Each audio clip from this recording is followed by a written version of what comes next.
cerita yang punya logika. Bagi yang tidak punya logika, skip aja. Salah satu ancaman terbesar bagi Indonesia adalah tumbuhnya gerakan-gerakan radikal yang menggunakan simbol-simbol Islam. Dengan memanipulasi agama, mereka menghancurkan kelompok masyarakat yang berseberangan dengan keyakinan mereka. Yang jadi korban sasaran kebiadaban bukan saja kaum non-muslim, tapi juga sesama muslim sendiri. Ini yang baru saja terjadi beberapa hari yang lalu di Kabupaten Sintang, Kalimantan Barat. Sebuah masjid yang dibangun kaum muslim di daerah itu dihancurkan. Pelakunya adalah 200-an anggota gerakan radikal yang mengatasnamakan Aliansi Umat Islam Sintang. Masjid yang dihancurkan adalah Masjid Kaum Muslim Ahmadiyah. Dengan bengis, gerombolan radikal itu menyerbu dan menghancurkan Masjid Miftahul Huda dan rumah-rumah jemaah Ahmadiyah. Menurut kaum radikal ini, mereka sudah sejak sebulan yang lalu menuntut pemerintah Kabupaten Sintang merobohkan Masjid Ahmadiyah. Pemerintah Sintang nampaknya ketakutan dan minta waktu 30 hari untuk merobohkan masjid. Pada 27 Agustus, Bupati dan Wakil Bupati Sintang mengeluarkan SK penghentian aktivitas kegiatan Ahmadiyah di Sintang. SK Bupati ini diikuti dengan penyegelan masjid milik Ahmadiyah. Alih-alih melunak, kaum radikal makin beringas. Mereka rupanya merasa di atas angin. Ancaman-ancaman terbuka melalui poster-poster, ceramah, dan media sosial secara masif berlangsung. Kaum radikal ini tak puas hanya dengan penyegelan masjid. Mereka menuntut agar masjid dihancurkan dan jemaah Ahmadiyah diusir.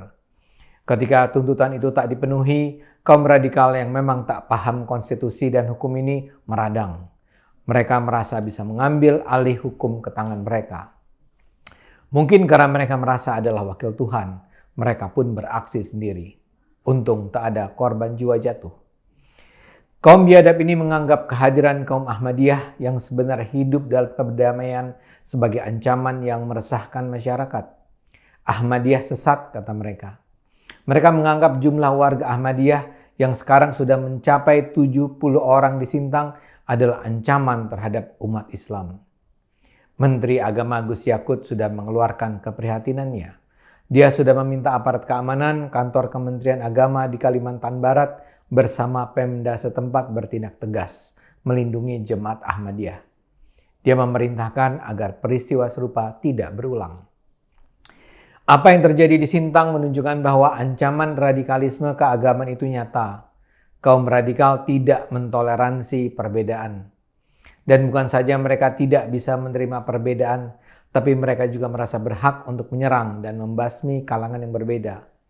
Padahal pemeluk Ahmadiyah tidak pernah mengancam siapa-siapa. Di Indonesia, Ahmadiyah sudah berdiri sejak 1925 dan telah berbadan hukum melalui ketetapan Menteri Kehakiman sejak 1953. Sepanjang sejarahnya, mereka tidak pernah terlibat dalam aksi kekerasan, penyerangan, dan perusakan terhadap penganut keyakinan lain. Bahkan salah satu ajaran utama Ahmadiyah adalah bahwa penganutnya harus mendefinisikan jihad sebagai berdakwah dengan cara persuasif dan damai. Jamaat Ahmadiyah hidup damai di hampir 200 negara di dunia. Memang ada sejumlah negara Islam yang melarang Ahmadiyah, tapi itu adalah negara-negara Islam yang terkenal memiliki pemahaman konservatif dan penuh konflik berdarah, seperti di Pakistan dan Arab Saudi. Sedangkan di negara-negara lain, organisasi ini tumbuh pesat dengan jumlah keanggotaan diperkirakan mencapai lebih dari 150 juta orang. Para pengikut Ahmadiyah selama ini justru berperan besar dalam membangun image positif tentang Islam dan dalam penyebaran Islam ke negara-negara barat. Sejumlah tokoh Islam dunia juga diketahui adalah penganut Ahmadiyah, seperti Abdus Salam yang adalah ilmuwan Islam pertama yang merebut hadiah Nobel pada 1979. Al-Quran pertama dalam bahasa Inggris pun ditulis oleh tokoh Ahmadiyah. Seandainya kita sempat membaca beragam ensiklopedi otoritatif di berbagai negara, terbaca jelas bahwa Ahmadiyah senantiasa dianggap sebagai sebuah aliran dalam Islam. Ensiklopedi Islam yang disusun Profesor Dr. Azumardi Azra di Indonesia juga jelas-jelas menulis Ahmadiyah sebagai bagian dari Islam. Ahmadiyah sepenuhnya mengakui rukun Islam dan rukun iman sebagaimana diyakini mayoritas umat Islam lainnya. Ahmadiyah mengakui Muhammad sebagai rasul terakhir dan Al-Quran sebagai kitab suci mereka. Mereka sholat, mereka puasa, mereka berzakat, mereka naik haji. Sumber ganjalan adalah keyakinan penganut Ahmadiyah bahwa di abad 19 yang lalu lahirlah Mirza Ghulam Ahmad yang kemudian menerima wahyu dari Allah untuk merevitalisasi ajaran-ajaran yang dibawa Nabi Muhammad untuk menyelamatkan dunia Islam yang saat itu sedang terpuruk. Karena itulah umat Ahmadiyah meyakini Ghulam Ahmad sebagai penyelamat yang dijanjikan Allah dalam Al-Quran. Harap dicatat, Mirza Ghulam Ahmad tidak dipercaya sebagai nabi terakhir dan karya-karyanya tidak dianggap sebagai kitab suci yang sejajar dengan Al-Quran, Injil, Taurat, Zabur. Ahmadiyah hanya meyakini bahwa Mirza Ghulam Ahmad adalah tokoh istimewa yang akan menyelamatkan umat Islam. Itulah yang membedakan Ahmadiyah dari arus utama Islam dunia. Lalu kenapa ada serangan terhadap Ahmadiyah di Indonesia? Pangkal masalah ada di Majelis Ulama Indonesia yang di masa lalu memang diisi banyak tokoh anti toleransi. Pada 2005 MUI mengeluarkan fatwa yang meminta pemerintah untuk membekukan Ahmadiyah dan menutup semua kegiatannya.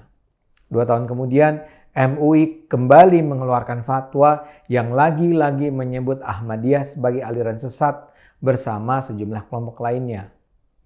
Tapi harus dicatat, ini hanyalah sebuah pernyataan MUI, bukan pemerintah. Dengan kata lain, fatwa MUI itu boleh didengar, boleh tidak memiliki kekuatan hukum yang mengikat. Namun fatwa MUI itu ternyata berdampak serius. Dalam beberapa tahun sesudah fatwa itu dikeluarkan, para penganut Ahmadiyah di Indonesia menjadi sasaran kekerasan di mana-mana. Masjid mereka dibakar, dihancurkan, jiwa mereka diancam, pemukiman mereka diserang, diobrak-abrik, mereka dilarang melaksanakan sholat Idul Adha, mereka diusir dari kediaman mereka. Setelah fatwa MUI bermasalah itu muncul pula surat keputusan bersama SKB Menteri Agama, Menteri Dalam Negeri, dan Jaksa Agung tentang Ahmadiyah tahun 2008 yang selalu dijadikan rujukan kaum radikal. Hanya saja sebenarnya tak ada satupun bagian dari SKB tersebut yang dapat memberi justifikasi bagi penyerangan atas Ahmadiyah. SKB itu hanya memberitakan agar seluruh penganut pengurus Jemaat Ahmadiyah Indonesia agar menghentikan semua kegiatan yang tidak sesuai dengan penafsiran agama Islam pada umumnya seperti pengakuan adanya Nabi setelah Nabi Muhammad. Tak ada satupun pasal dalam SKB itu yang menyatakan bahwa pemerintah daerah manapun di Indonesia berhak untuk melarang aktivitas Ahmadiyah dan memerintahkan jemaat aliran tersebut untuk menghilangkan segala bentuk atribut keahmadiyahannya. Yang ada dalam SKB justru peringatan dan perintah agar semua warga negara menjaga dan memelihara kehidupan umat beragama dan tidak melakukan tindakan yang melanggar hukum terhadap penganut Ahmadiyah. Pimpinan Jemaat Ahmadiyah JAI sendiri kemudian mengeluarkan 12 butir penjelasan tentang sikap Ahmadiyah yang antara lain adalah penegasan bahwa bagi mereka Nabi Muhammad adalah rasul dan nabi penutup, sementara Ghulam Ahmad adalah guru, mursyid, pendiri, dan pemimpin Ahmadiyah. Dengan penjelasan itu sangat jelas bahwa Ahmadiyah di Indonesia tidak layak disebut sebagai ajaran sesat. Saat ini sudah saatnya pemerintah secara tegas mengakui kehadiran Ahmadiyah sebagai Muslim di Indonesia. Terlalu banyak korban sudah jatuh. Mari gunakan akal sehat, karena kalau kita gunakan akal sehat, rakyat akan selamat.